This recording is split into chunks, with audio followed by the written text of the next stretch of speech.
آج ہی کے دن یعنی 5 جولائی 1977 عیسوی کو جنرل ضیاء الحق نے ذوالفقار علی بھٹو کی حکومت کا تختہ پلٹ دیا اور ملک میں مارشل لاء نافذ کر دیا۔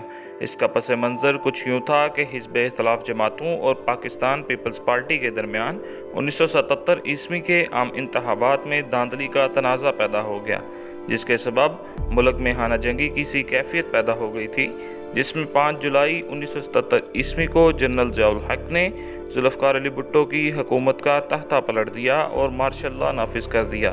اس فوجی بغاوت کو آپریشن فیئر پلے کا نام دیا گیا اور کہا گیا کہ صرف 90 دن کے اندر دوبارہ انتخابات کروائے جائیں گے، لیکن ضیاء الحق انتخابات کو ٹالتے رہے اور بعد میں خود حکومت سنبھال لی اور تقریباً 10 سال یعنی مرنے تک پاکستان کے صدر رہے۔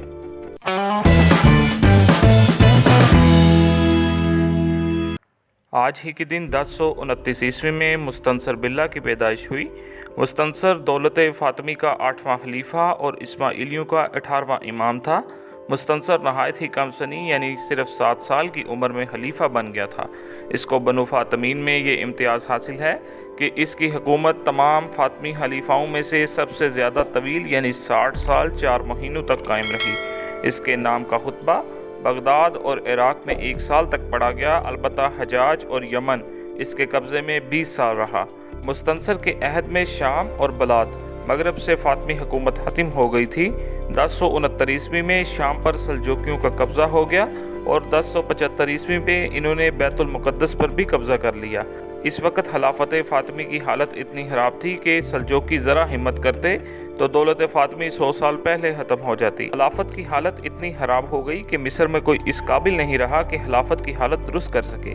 اس لیے مستنصر نے بدرالجمالی کو شام سے مصر طلب کیا، جو شام کا ولی تھا۔ بدرالجمالی 1074 عیسوی میں مصر پہنچا اور مصر کی حکومت اپنے ہاتھ میں لے لی۔ اس نے بڑے بڑے فتنہ پروازوں کو قتل کروا دیا۔ بدرالجمالی نے ملک میں امن و امان قائم کیا اور کچھ مدت کے لیے دولت فاطمی کی بنیاد مستحکم ہو گئی۔ مستنصر نے 60 سال 4 مہینے حکومت کرنے کے بعد 1094 عیسوی میں زہر سے وفات پائی۔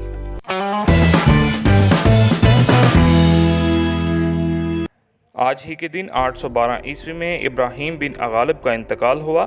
ابراہیم بن اغالب عباسی خلیفہ ہارون الرشید کے عہد میں شمالی افریقہ میں آئے، جہاں ہر وقت بغاوتیں برپا رہتی تھی۔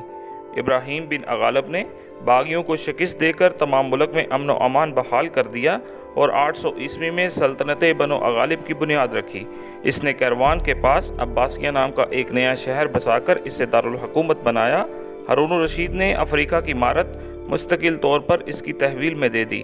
ابراہیم کی حیثیت دوسرے صوبائی گورنر کی سی نہ تھی، وہ تمام امور میں خود مختار تھا اور خلیفہ کو 40,000 درہم سالانہ خراج دیا کرتا تھا، جو اس بات کا ثبوت تھا کہ یہ عباسی خلافت کو مانتے ہیں۔ اس نے 12 سال تک بڑے امن و امان سے حکومت کی۔ اس کے دور میں مسلمانوں نے سلسلی اور سکالیہ پر قبضہ کیا۔ اس کی وفات کے بعد اس کے بیٹے ابو عباس عبداللہ نے اغالبہ سلطنت کو سنبھالا۔